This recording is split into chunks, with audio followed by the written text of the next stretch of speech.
గురుగారు ఫైనల్‌గా ఎవరైతే అదృష్టరత్నాలు పెట్టుకోవాలనుకుంటున్నారో వాళ్ళు మిమ్మల్ని రీచ్ అవ్వాలంటే, మిమ్మల్ని సంప్రదించాలంటే ఎలాగా? అదృష్టతను పెట్టుకోవాలంటే 9399993338 నేను ఏదైతే నెంబర్ ఇప్పుడు డిస్ప్లేలో ఉందో ఆ నెంబర్కి మీరు వాట్సాప్లో ఒకసారి హాయ్ అని పెడితే చాలు. మీకు అడ్రస్, ఫోన్ నెంబర్లు, దానికి లొకేషన్ మ్యాప్ అన్నీ వస్తాయి.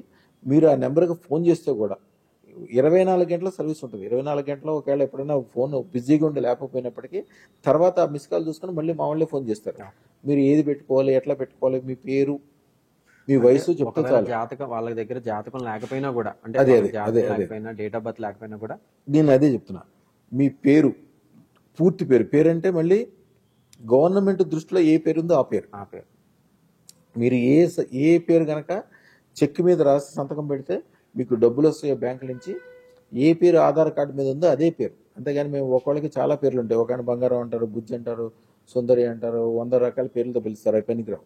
గవర్నమెంట్ దృష్టిలో ఏదైతే పేరు ఉందో ఆ పేరు.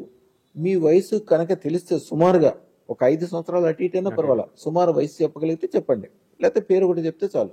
మీరు ఏ టైంలో మాకు ఫోన్ చేస్తారో ఆ టైం ప్రకారం లెక్క వస్తుంది. దాన్ని ప్రశ్నాశాస్త్రం అంటారు. ప్రశ్నాశాస్త్రం అంటే ఏంటి?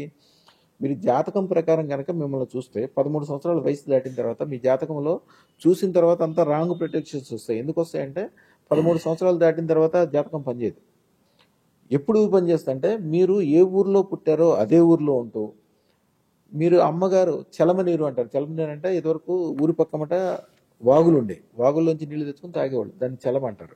చలమనీరు.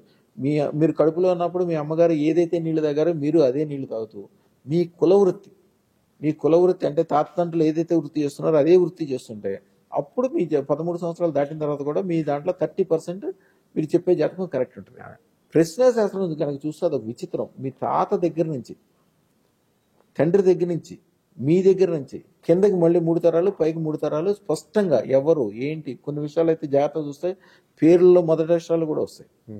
అలాగే వాళ్ళకుండే జబ్బులు కావచ్చు, వాళ్ళకుండే అదృష్టాలు కావచ్చు, వాళ్ళ ఆస్తులు కావచ్చు, వాళ్ళ వ్యాపార వ్యవహారాలు కావచ్చు, ప్రతి ఒక్క విషయము స్పష్టంగా వస్తుంది దాంట్లో. ఆ శాస్త్ర ప్రకారం చూసి అదృష్టతను నిర్ణయిస్తారు.